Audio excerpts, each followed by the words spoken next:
오늘 설교 말씀은 결론 부분을 먼저 얘기하고 말씀드리도록 그렇게 하겠습니다.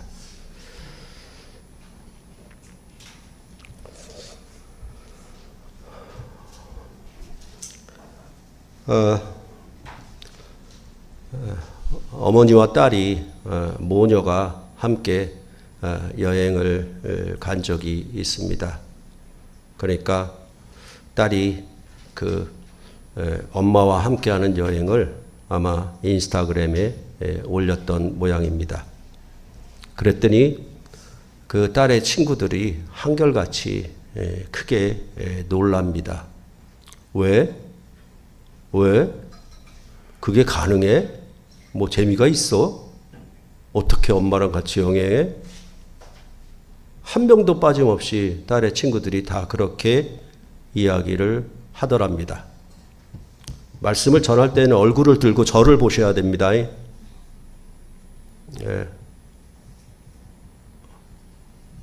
저를 보셔야 돼요.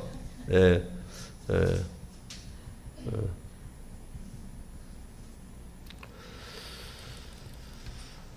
또한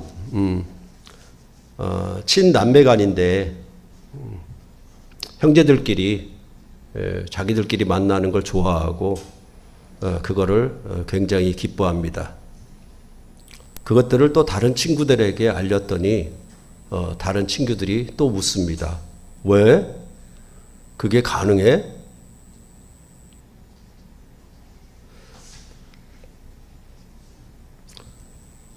그러니까 정상이 비정상이 되고 비정상이 정상이 된 세상을 만난 것이죠.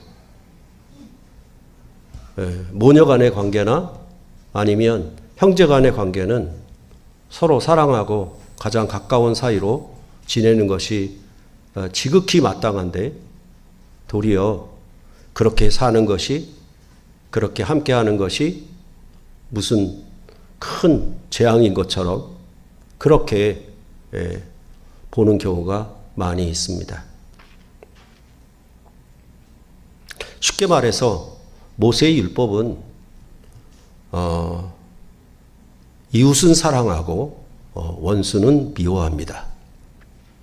그 말은 모세의 율법은 자기 혈연, 혈통, 가족은 사랑하고 원수, 이방인은 미워하게 되어 있습니다. 그런데 현 세태 속에 나타내는 이러한 삶의 모습은 모세의 율법보다 못하는 것입니다. 형제끼리 반목하고 서로 얼굴도 안 보고 말도 섞지 않는 것에 대하여 아무런 죄책감을 못 느낍니다. 왜 그러냐 하면 모든 세태가 그러하기 때문에. 나는 절대적 다수에 속하고 그렇게 사는 사람은 절대적 소수에 속하기 때문에 내가 옳고 너는 옳지 않다라는 겁니다. 그러니까 가족은 사랑하고 이웃은, 또 남은 미워하는 것이 어느 정도 가능하게 되어 있습니다. 모세의 율법은. 그런데 그렇게 살고 있는 것 자체가 얼마나 죄 아래 거하는 삶인지에 대하여 아무런 감각이 없는 겁니다. 그게 아주 무서운 것이죠. 그런데 예수의 복음은, 주를 믿는 사람들은 모세의 율법을 성취한 더 나은 의로 살아가는 것입니다. 이웃은 자기 몸처럼 사랑하고 원수도 사랑하는 삶을 살도록 그렇게 주님께서 명령한 것입니다. 그렇기 때문에 이 예수를 믿는 자들에게 나타나는 삶들은 뭐냐 하면 그냥 이 혈연을, 혈통을 속한 자기 친척이나 가족을 사랑하는 것을 넘어서 원수와 같이 죄인들을, 가까이 하지 못했던 자를 사랑하는 데까지 나아가는 것이 예수를 믿는 그리스도인들이 사는 삶이라고 말해주고 있는 것입니다. 그런데도 참으로 예수를 믿는다라고 하면서도 모세의 율법만큼도 못한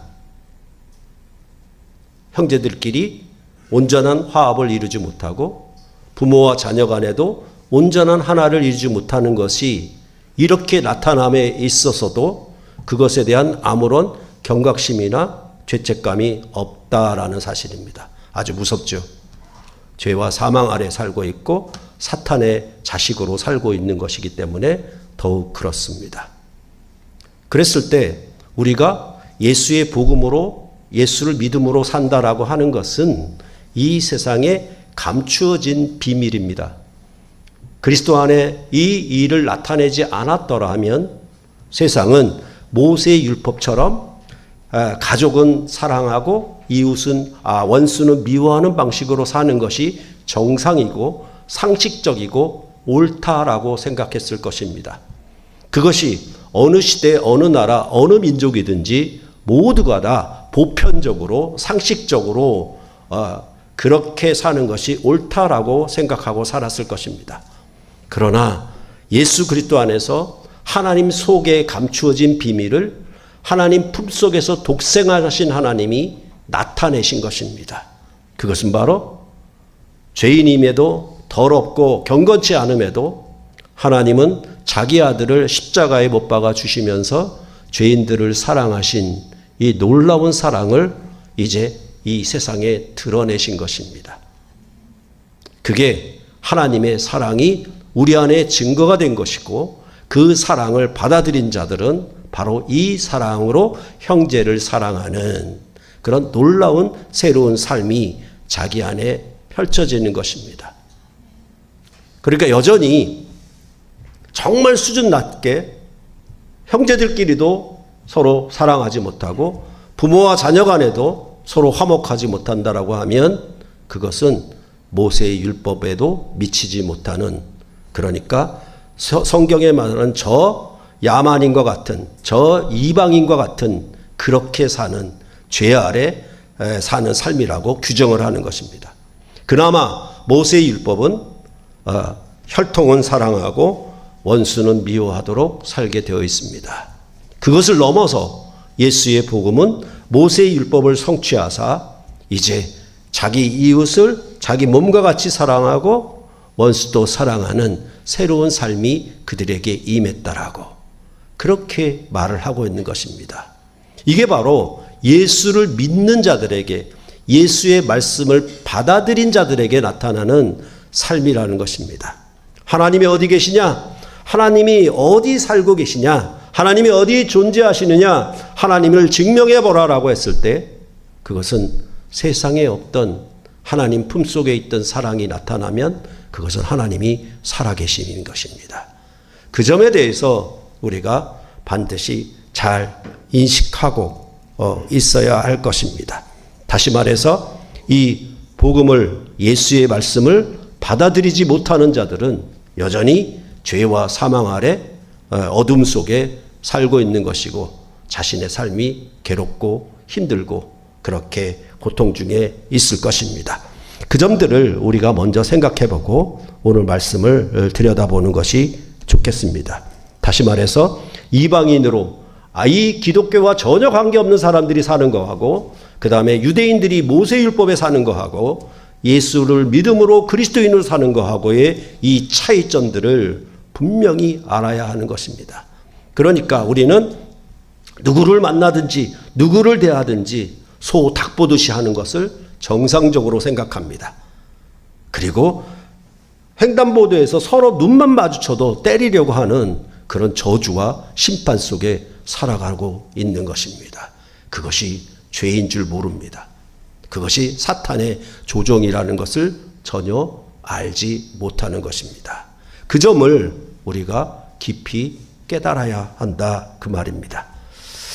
그런 말씀들이, 이런 내용이 오늘 본문과 어떤 관계가 있는가? 그러면 모세가 죽기 전에 이스라엘 자손을 축복할 때에는 모세의 율법에 속한 축복을 하게 될 것입니다. 그러나 예수님이 돌아가시기 전에, 세상을 떠나 아버지께로 가시기 전에 예수님이 자기 백성을 축복할 때에는 이제 그리스도 안에 있는 새 언약의 말씀을 따라 축복을 하게 될 것입니다. 그 점에 대해서 우리가 분명하게 잘 알고 이것이 오늘 모세의 축복으로만 읽어가지고 여기 있는 축복이 나에게도 이루어졌으면 좋겠다.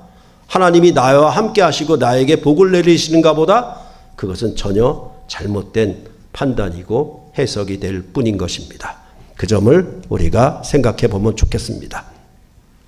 오늘 설교 본문은 33장 1절에서 말하는 것처럼 하나님의 사람 모세가 죽기 전에 이스라엘 자손을 위하여 축복함이 이러하니라 라고 말씀했습니다.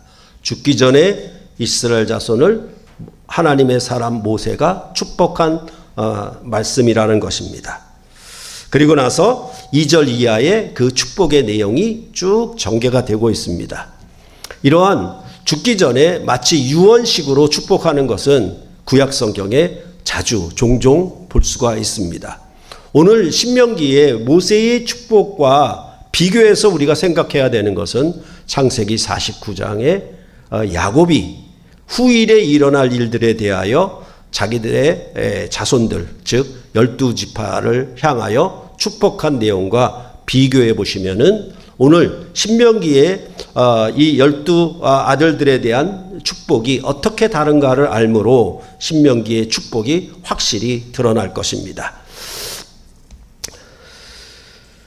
그런 다음에 오늘 본문에 일정한 구조가 있는데 이를테면은 창세기 49장에 야곱이 자기 자녀들에게 축복한 축복은요, 오늘 신명기의 모세가 축복한 내용의 구조와 다릅니다.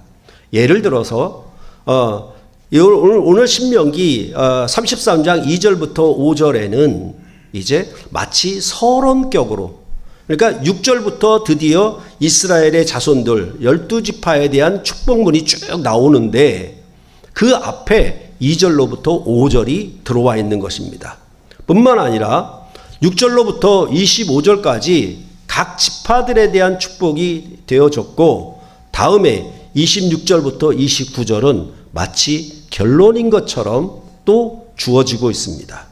이것은 야곱이 창세기 49장에 축복한 내용과 전혀 다른 구조를 갖고 있다라는 것입니다.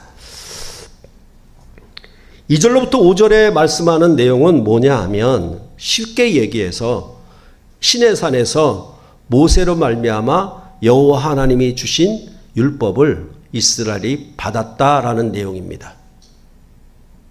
그래서 그 이스라엘을 가리켜 여수른이다 이렇게 얘기하면서 여수른의 왕이 있었도다 이렇게 말을 하므로 이제 시내산에서 오시며 그가 모세로 말미암아 율법을 주었는데 이스라엘 백성이 그것을 받았다. 다시 말해서 여호와 하나님과 이스라엘 백성은 언약을 맺었다. 그 언약은 뭐냐 하면 여수론의 왕이 있었다.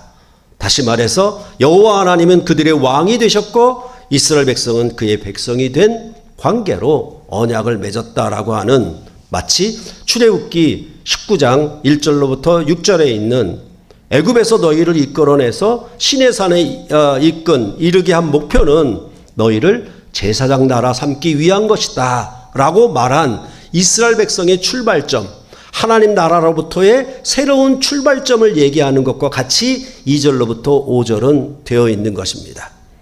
그런 다음에 이제 6절로부터 25절까지는 이제 각 지파들에 대한 축복이 쭉 이어지고 있습니다. 그런 내용들은 우리가 일일이 여기서 오늘 이 시간에 다 살펴볼 수는 없습니다. 그랬을 때 아까 말씀드렸던 것처럼 창세기 49장에 야곱이 자기 아들들에게 축복한 것과 이제 신명기에 모세가 각 지파들에게 축복한 것의 대표적인 차이점은 뭐냐 하면 야곱의 그 아들들에게 축복한 것은 아들들이 잘못했던 사건들을 떠올리게 하고 축복하는 내용이 나옵니다.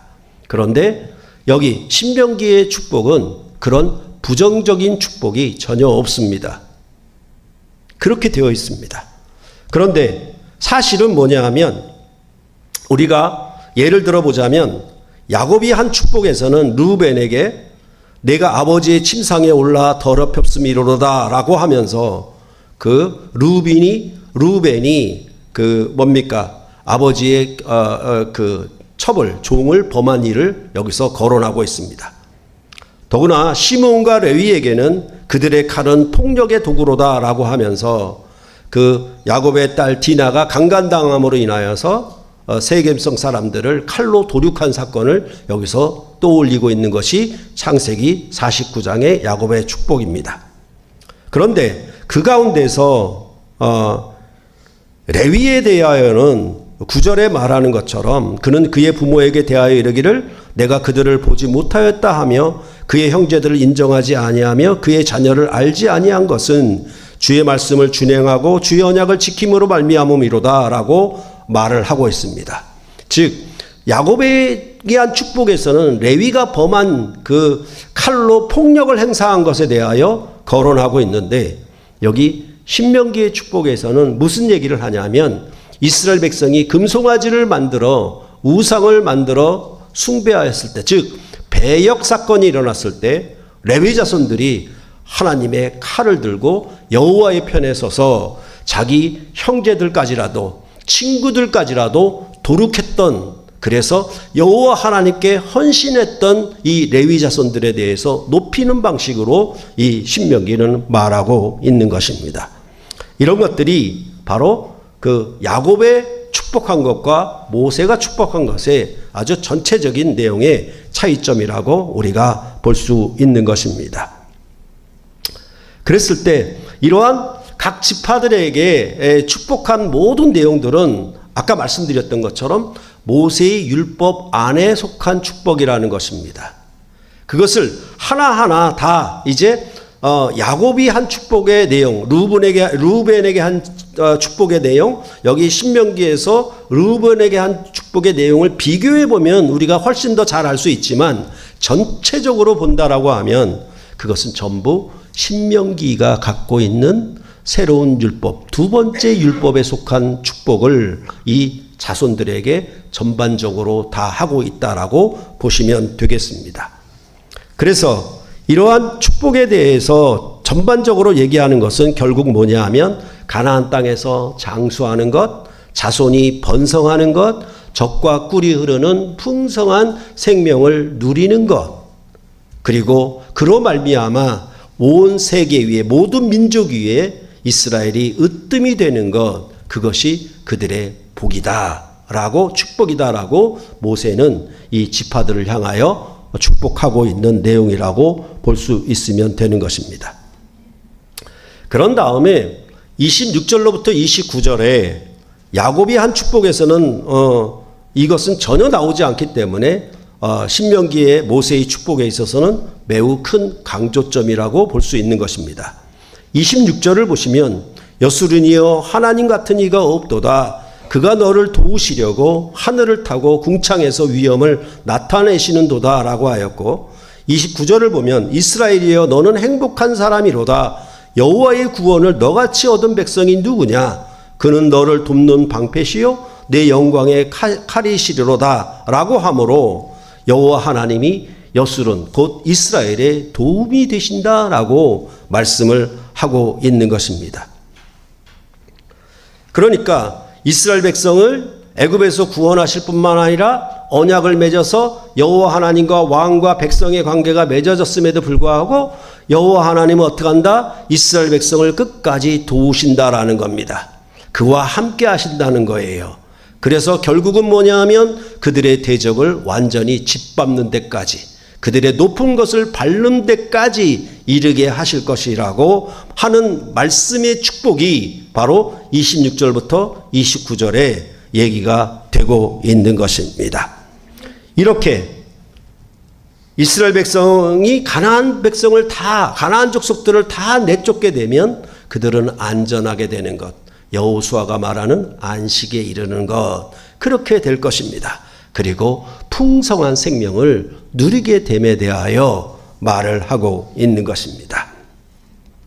그래서 이스라엘 백성의 행복은 여호와의 구원을 얻은 백성으로서 여호와가 이스라엘의 칼이 되셔서 내 대적이 내게 복종하려니 내가 그들의 높은 것을 밟으리로다 라고 하여 이스라엘이 칼로 정복하여 얻는 승리를 말하고 있는 것입니다. 이것이 바로 이스라엘의 행복이었습니다.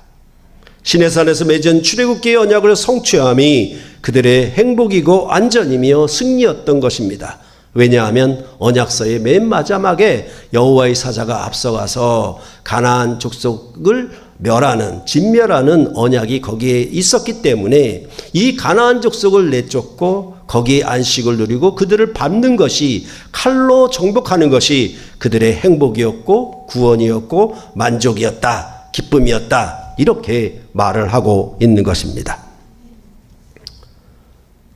물론 우리가 여호수아에서 보았듯이 이들이 가나안 땅을 다 정복하지 못하고 가나안 족속을 다 쫓아내지 못한 사실들을 우리가 알 수가 있었고, 그 일로 말미암아 사사기에서는 이 쫓아내지 못한 가나안 족속이 이스라엘 백성을 괴롭혔던 사실들도 알고 있습니다.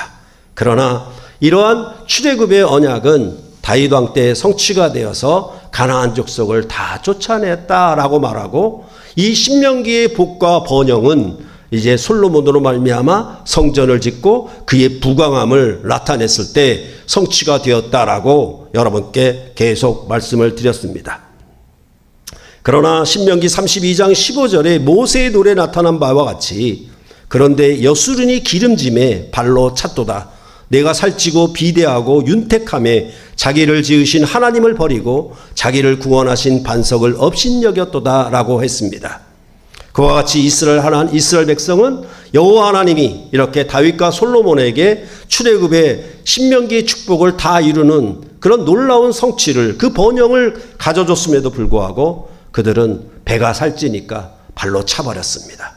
그 발로 차버렸다라고 하는 것은 뭐냐 하면 여호와 하나님을 버리고 이방신을 섬기게 된 것이다 라고 말을 하고 있는 것입니다. 그렇기 때문에 여호와 하나님은 크게 진노하여서 이스라엘 백성을 이방 땅에 흩어져 버리게 했다, 그들에게 심판을 행하였다라고 말씀을 하였던 것입니다. 그럼에도 여호와 하나님은 자기 백성의 반석이셔서 이제는 나 곧 내가 그인 줄 알라, 나 외에는 신이 없도다라고 한 것처럼 자기 백성을 속죄하고 열방 백성들을 새로운 출애굽을 통해 이루는 나라에 함께 참여하게 될 것임을 이스라엘 백성들로 하여금 모세는 노래를 부르도록 가르쳤던 것입니다. 이러한 예언의 때가 참에 하나님의 아들 예수 그리스도는 말씀이 육신이 되어 자기 백성 중에 그 영광을 은혜와 진리가 충만한 분으로 나타내셨습니다. 그래서 요한복음 1장 17절에는 율법은 모세로 말미암아 주어진 것이요 은혜와 진리는 예수 그리스도로 말미암아 온 것이다 라고 말씀을 하셨습니다. 다시 말해서 모세는 옛 언약을 주었지만은 예수 그리스도는 새 언약을 주셨다라고 말씀을 하고, 이 은혜와 진리는 마치 창세기 출애굽기 34장의 두 번째 돌판을 받는 것과 같다라고 말씀을 드린 기억이 여러분이 나실 것입니다.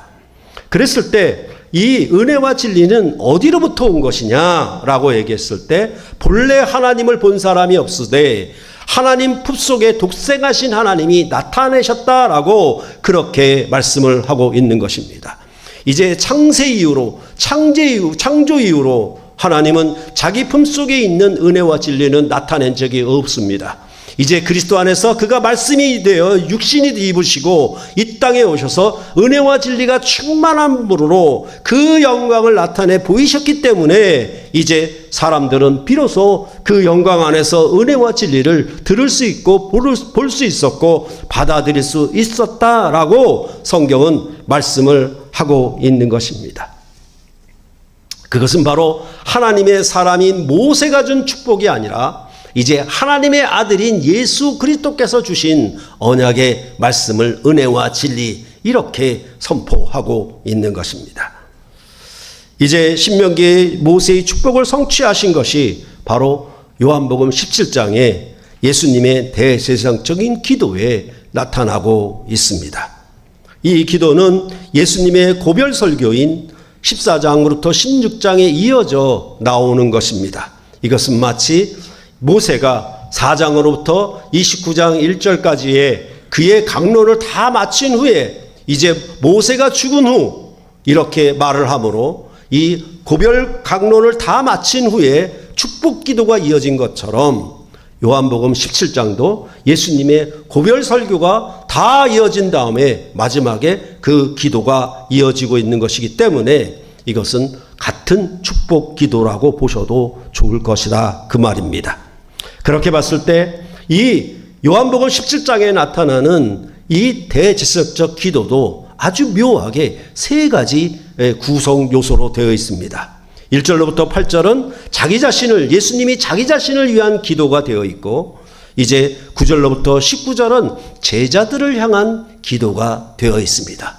이 제자들은 12지파를 대신한 12사도들에게 하신 기도다라고 보시면 될 것입니다. 그런 다음에 20절로부터 26절은 이제 제자들로 말미암아 믿는 사람들을 위한 기도, 즉 교회를 위한 기도가 그 안에 구성되어 있는 것입니다. 이게 묘하게도 이 예수님의 대제사장적 기도가, 예수님이 자기 자신을 위한 기도는 신명기의 모세의 축복처럼 이제 2절로부터 5절과 상응을 하고, 그 다음에 6절로부터 25절까지 각 지파들을 향한 축복의 내용은 이제 예수님이 제자들을 위한 기도와 상응합니다. 그리고 마지막으로 신명기의 26절부터 29절에 있었던 이 성소적 기도는 바로 요한복음 17장 그 20절부터 26절까지 그렇게 상응을 하고 있다라는 것입니다. 그런 점에 대해서 우리가 잘 이해를 해야 될 것이고, 다시 말해서 신명기 이 축복은 옛사람에게 말한 바 너희는 이렇게 들었으나 라와 맞는 것이고, 이제 예수님의 17장의 대제사장적 기도는 나는 너에게 이르노니 하는 새로운 시대의 새 언약의 축복 내용이 거기에 담겨 있다라고 보시면 된다라는 것입니다.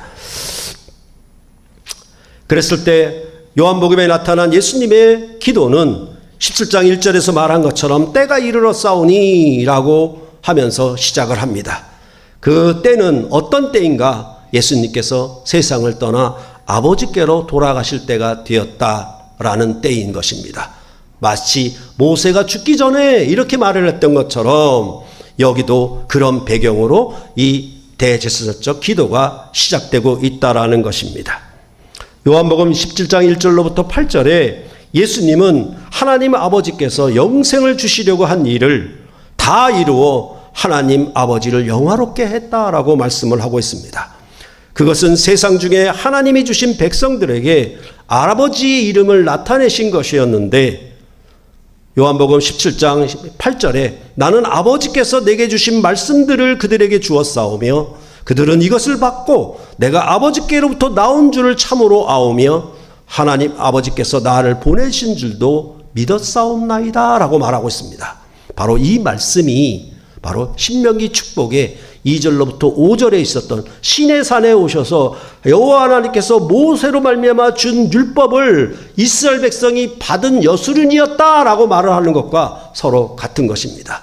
이제 예수 그리스도의 말씀, 하나님 아버지께서 아들에게 주신 말씀을 그들에게 다 나타내셨습니다. 근데 그 주신 말씀이 뭐냐 하면 모세 1, 모세 2가 아니라 하나님 아버지께로부터 나온 자, 하나님 아버지 품속에서 나온 하나님의 아들의 말씀인 것을 그들에게 주었고, 그들은 이제 그것을 받았고 그것을 믿게 되었다라고 말을 하고 있는 것입니다. 마치 언약 체결을 하는 것처럼 이제 그들이 이렇게 새 백성으로 시작하게 되었습니다. 이렇게 말을 하고 있는 것입니다. 그래서 바로 이 사람들에게 예수님께서는 이제 내가 그들을 위하여 비옵나니 라고 9절에 말씀하므로 제자들을 위한 기도, 12사도를 위한 기도가 이어지고 있는 것입니다. 마치 신명기 33장 6절로부터 25절에 각 지파들에 대한 축복이 이어진 것처럼 그렇게 이어지게 된 것입니다. 예수님이 제자들을 위한 기도 내용은 무엇이었습니까? 17장 11절에 말했던 것처럼 나는 세상에 더 있지 아니하오나 그들은 세상에 있사옵고 나는 아버지께로 가옵나니 거룩하신 아버지여 내게 주신 아버지의 이름으로 그들을 보존하사 우리와 같이 그들도 하나가 되게 하옵소서 라는 것이 제자들을 위한 축복 기도였습니다. 비록 예수님은 아버지께로 가셔서 세상에 아니 계시지만 제자들은 여전히 세상에 남아 있습니다. 그런데 그들도 함께 세상에서 데려가기를 원하는 기도를 드리지 아니하고 세상 중에 그들을 보존하기를 원하는 기도를 드리고 있었다는 것입니다. 그 보존됨은 무엇이냐라고 하면 이제 아버지와 아들이 하나인 것처럼 그들도 우리 안에서 하나가 되기를, 그게 그들의 보존이었습니다. 이것은 마치 이번 사경회에서 마태복음 13장에 가라지의 비유를 통해서 이제 천국은 좋은 씨를 뿌린 밭과 같은데 마치 악한 원수가 와서 가라지를 심어놓고 간 것처럼 그렇게 되어 있습니다. 가라지를 뽑을까요? 아니야, 내버려 두어라. 그렇게 해서 곡식과 가라지가 동시에 존재하게 했던 것처럼 바로 예수님은 이 제자들을 세상에서 데려간 것이 아니라 세상에 보존하도록 그렇게 남겨두었다라고 말하는 것과 같다라는 것입니다. 왜 이렇게 세상에서 데려가지 않고 그들로 하여금 세상에서 보존되기를 원하셨는가? 그것에 대해서 요한복음 17장 13절에 말씀하시기를 그들로 내 기쁨을 그들 안에 충만히 가지게 하려 함이다 라고 말씀을 하고 있습니다. 마치 이스라엘 백성에게 축복할 때 이스라엘은 행복자로다, 행복한 사람이로다 라고 했던 것처럼 이제 예수님은 그들을 세상에 남겨두시고 이 제자들로 하여금 내가 가졌던 그 기쁨을 그들 안에 충만히 가지게 하려 한다. 그것이 그들을 세상에 두신, 보존하여 두신 목적이다 라고 그렇게 말씀을 하고 있는 것입니다. 이는 마치 사도행전 5장 40절로부터 41절에 말한 바와 같습니다.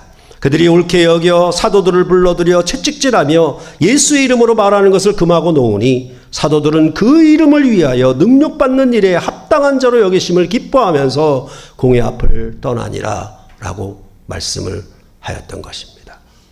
다시 말해서 이들이 이렇게 능력을 받으면서도 불구하고 매를 맞으면서도 불구하고 채찍질 당하면서도 불구하고 그들은 세상이 알지 못하는 새로운 기쁨이 그들 안에 있었던 것입니다.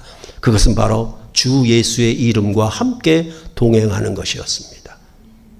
내가 그리스도의 사람이네, 내가 그리스도의 백성이네, 그것이 너무나도 기뻤던 것입니다.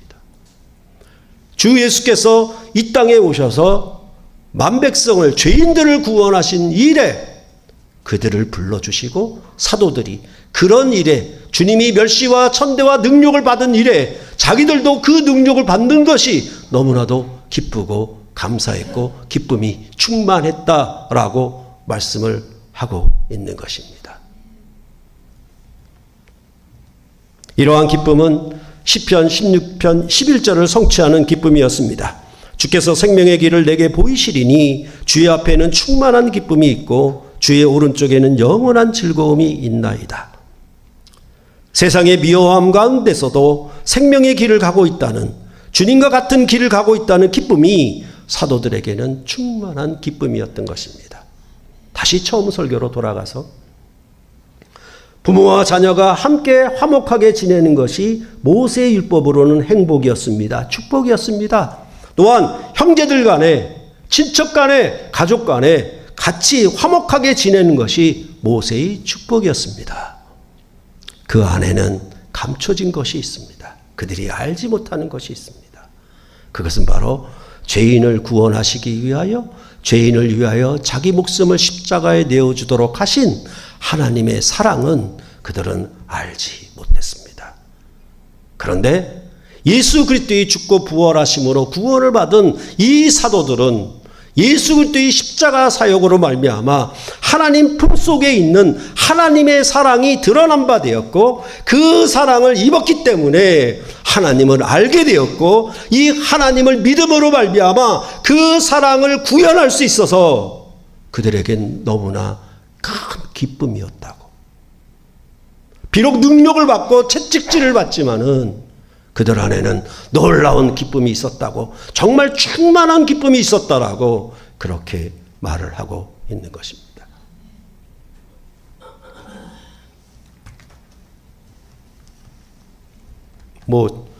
두 아기가 태어났잖아요. 그러니까 이제 할아버지가 됐는데 보기만 해도 기뻐요. 어떨 땐 눈물 나요. 근데 태어났으니까 우리 집사람 더 고생하잖아요, 지금. 어떤 의미로 보면. 근데 그 고생이 하나도 아니야. 너무 기쁜 거야. 너무 좋은 거야. 뭔 말인지 아시겠습니까? 그것처럼 주의 이름으로 행하는 일에, 주의 이름으로 이 세상을, 죄인을 구원하신 일에 사도들이 부름을 받아서 내가 그 일에 동행할 수 있으니, 내가 그 일에 참여할 수 있으니 얼마나 큰 기쁨인가. 이것은 세상이 전혀 알지 못한, 모세의 율법도 알지 못한 그런 기쁨이었던 것입니다. 이런 것을 요한복음은 그들을 진리로 거룩하게 하옵소서. 아버지의 말씀은 진리니이다. 이 세상 중에 데려가지 않고 그들을 이 세상 중에서 구별되게 했는데 그것은 뭐였다? 진리였다라고 말씀을 하고 있는 것입니다. 이 말씀은 언약 공동체를 의미합니다. 이스라엘의 12지파와 상응하며 12사도들로 세워진 교회를 가리키는 의미가 될 것입니다. 앞서 말씀드렸던 것처럼 왜 세상에서 데려가시기 위하여 기도하시지 않은 것입니까? 18절에 말하듯이 아버지께서 나를 세상에 보내신 것 같이 나도 그들을 세상에 보내었고 라고 그렇게 말하고 있는 것입니다. 그러니까 예수를 믿으면 복받아서 내가 재산도 잘 늘어나고 자녀도 잘 되고 땅에서 풍성한 생명을 누리고, 그것은 모세의 축복이었는데, 모세의 행복이었는데, 이제 예수 안에서, 복음 안에서 구원받은 자들의 기쁨과 영광은 하나님이 아들을 세상에 보내신 것 같이 내가 그들을 12사도를 세상에 보낸 거예요. 세상에 보존하여 두신 거예요. 그래서 어떻게 했냐면 그들이 사는 진리 안에 속한 삶으로 거룩하게 구별되게 드러나게 하신 거예요. 그게 그들이 참으로 큰 기쁨이었다라는 것입니다. 앞서 말씀드린 것처럼 가족과 형제들 간에는 사랑할 수 있습니다. 화목할 수 있습니다. 모세의 율법이 그러합니다. 그러나 예수의 복음은 죄인들까지라도, 원수까지라도 사랑하는 놀라운 은혜와 진리가 이 세상에 예수 안에서 나타난 것입니다.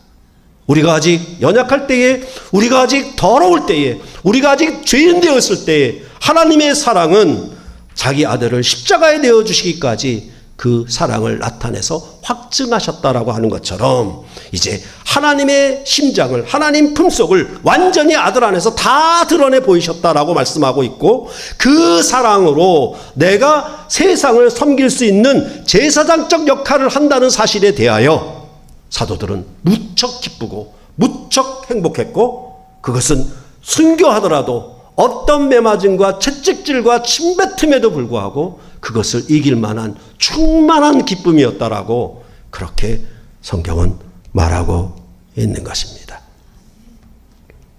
진리로 거룩하게 한다라는 것은, 그것은 철학과 같이 세상에서 변하지 않는 진리, 그런 의미가 아닙니다. 성경이 말하고 하는 진리는 언약이 성취됨을 진리라고 하는 것이라고 여러분께 여러 번 말씀을 드렸습니다. 다시 말해서 모세의 율법의, 모세의 축복 기도를 예수님의 대제사장 기도로 성취함이 바로 그들에게 축복이고 그것이 진리인 것입니다. 그랬을 때 이제 모세의 축복을 넘어서는 축복, 그것을 능가하는 축복이 예수 그리스도 안에 은혜와 진리 안에 있는데, 그 은혜와 진리는 예수님이 하나님의 아들로 죄인을 위하여 그가 받는 고난으로 십자가를 지시고 침묵하는 어린 양처럼 도살장에 끌려가는 그런 양으로 모든 사람의 죄를 대신하여 죽으신, 그들을 그렇게 사랑하심, 그것이 하나님 아버지의 마음이었고 사랑이었고, 그것을 아들 안에서 완전히 다 드러내셨기 때문에 그 사랑을 알고 기뻐하는 자들은 그렇게 사랑할 수 있다라고 말씀을 하고 있는 것입니다. 그 은혜와 진리는 보혜사 성령을 주심으로 말미암아 자기 사람들을 끝까지 함께 하도록 하고 있습니다.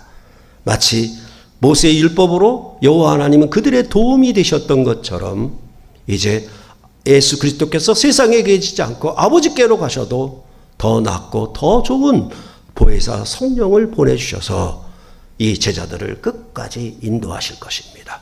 그들 옆에 계실 것입니다. 그들을 이제 영생의 말씀으로 인도할 것입니다. 가나안 땅의 풍성한 장수하는 생명이 아니라 죽음을 이기는 영생의 진리의 말씀으로 이 보혜사 성령은 우리 가운데 거하심으로 말미암아 우리를 도우셔서 그 길로 이끌게 하실 것이라고 그렇게 말씀을 하고 있는 것입니다.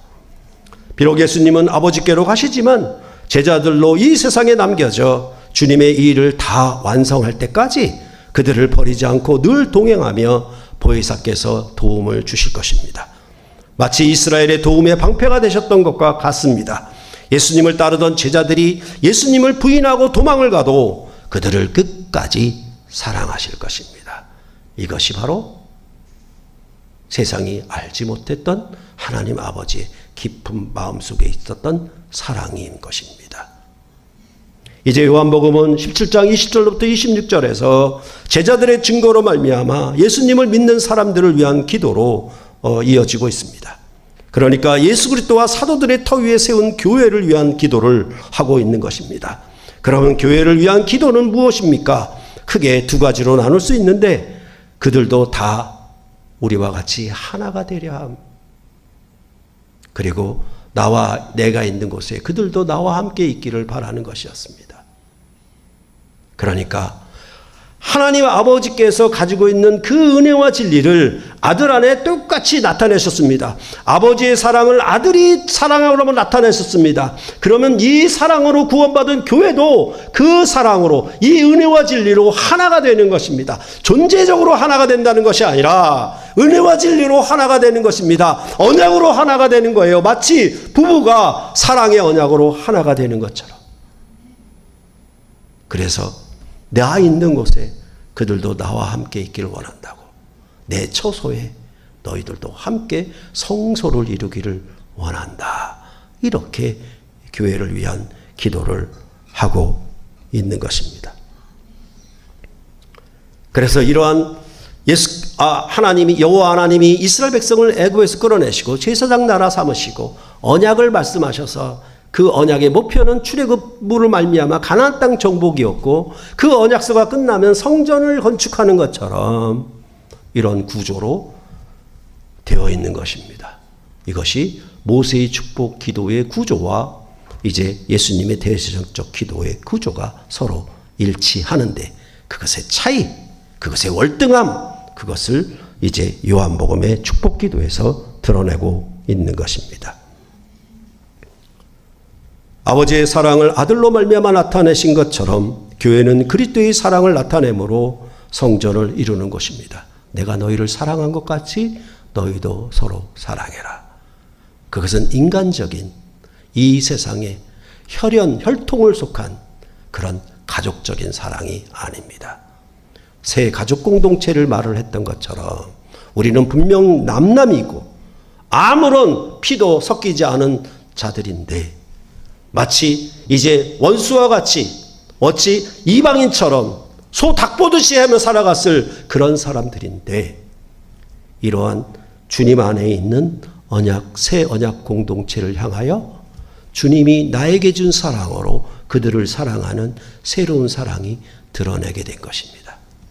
그들이 비록 나를 비방하고 나를 욕하고 나를 거스리고 그런다 하더라도 그들을 향한 끝까지의 사랑을 하는 것, 그것이 그리스도 안에 임한 것입니다. 죄인을 사랑해서 십자가에 자기 목숨을 주신 하나님의 사랑을 아들은 구현했고 그 사랑을 받은 교회는 그 사랑을 따라 섬기고 봉사하는 삶을 살아가는 새로운 공동체, 새로운 교회, 새로의 주님 몸된 새 성전을 짓고 그 안에 거하도록 하셨다라고 말씀을 하고 있는 것입니다. 그렇기 때문에 교회는 나만 왔다가 가는 자들이 아닙니다.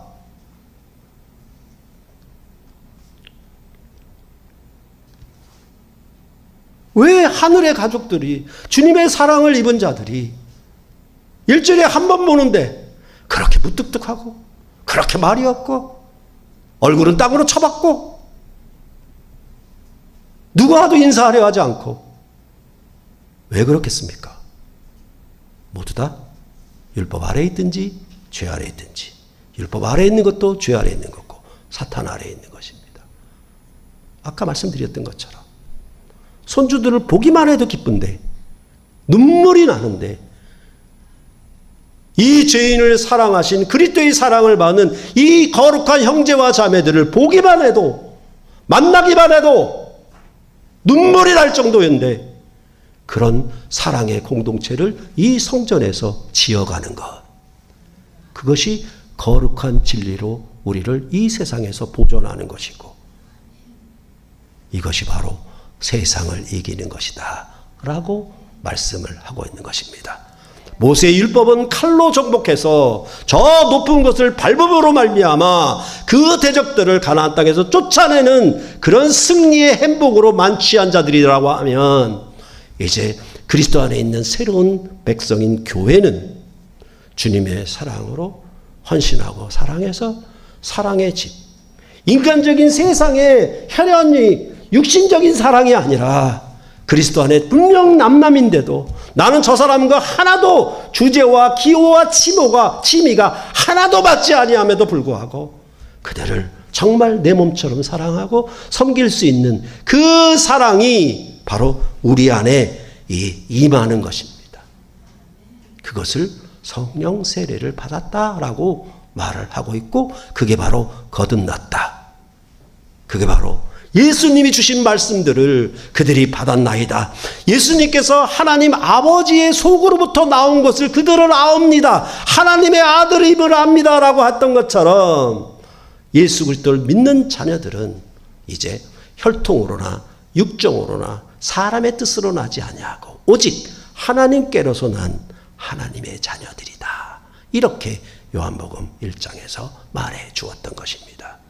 그리하여서 우리는 새가족, 하늘가족 공동체로 이제 예수 그리스도의 사랑을 받은, 알고, 저분이 하나님 아버지께로부터 나오셨구나, 하나님의 아들이시구나, 그 하나님의 아들은 아버지의 사랑을 확실히 드러내셨구나, 세상에 없는 신적인 하나님적인 사랑을 드러내셨구나, 그것은 죄인인 나를, 이방인이었던 나를, 원수였던 나를 예수 그리스도 하나님의 아들을 십자가에 못 박으심으로 나를 구원하신 사랑이 내 마음에 와서 꽉 박힌 것입니다.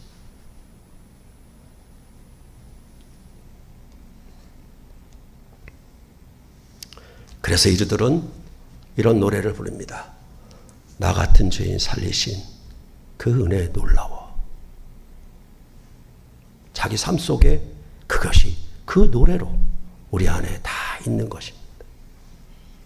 그렇기 때문에 저 사람이 안 맞고 저 사람은 나에게 맞고 그런 식의 사랑이 아니라, 정말 나와 맞지 아니하고 나와 좀 달라도 그들을 주님의 사랑으로 포옹할 수 있고 더 섬길 수 있는 놀라운 이 비밀을 우리는 거룩한 진리 안에서 이 세상 중에 드러내도록, 그렇게 해서 세상의 빛으로 어둠을 비추도록 제사장적 사역을 교회가 부름을 받았다. 그렇게 성경은 말하고 있는 것입니다.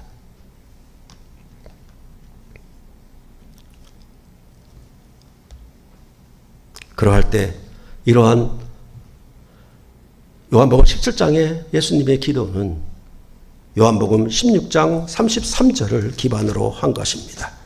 요한복음 16장 33절을 보시겠습니다.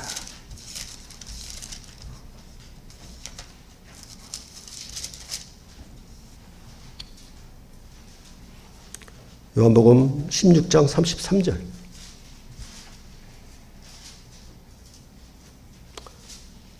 함께 읽겠습니다. 이것을 너희에게 이르는 것은 너희로 내 안에서 평안을 누리게 하려 함이라. 세상에선 너희가 환난을 당하나 담대하라. 내가 세상을 이기었노라.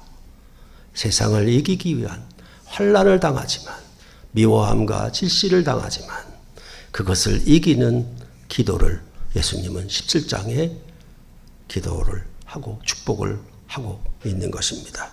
그래서 세상이 주는 안전이 아니라 세상이 알지 못하는 평안이 너희에게, 세상이 알고 있는 행복이 아니라 그리스도 안에 주신 그 기쁨의 충만함이 자기에게 넘친다라고. 그래서 우리의 삶이나 우리의 말이나 우리의 행동을 통해서 내가 다 주 예수의 이름으로 하는구나 라는 기쁨과 놀라운 행복으로 자기 자신을 하나님 앞에 드리는 새로운 삶이 자기들 안에 시작된 것입니다. 단순히 예수만 믿으면 천당 간다고요? 웃기는 얘기하지 마십시오. 성경은 그런 얘기 없습니다. 참으로 예수를 믿고 받아들였고 예수님이 주신 말씀을 자기가 받고 그랬다라고 하면, 모세가 준 말씀이 아니라 받았다라고 하면 그것이 우리에게 어떻게 작동되는지, 이 세상에 보존하되 세상을 구원하기 위하여 제사장적 사명으로 은혜와 진리에 속한 삶들을 살아감으로, 즉 예수님이 하나님의 아들로 나타내신 그 사랑으로 죄인들을, 이방인들을 사랑하는 사랑이 자기 안에 넘쳐나는 것입니다. 그게 성령의 충만이고 이것이 바로 세상을 이기는 놀라운 비결인 것입니다. 그리하여 결국 우리는 새하늘과 새 땅을 상속하게 될 것이다. 이렇게 성경은 말씀하고 있는 것입니다.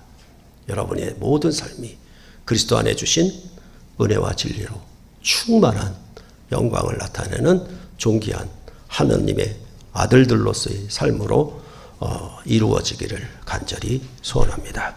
기도하시겠습니다.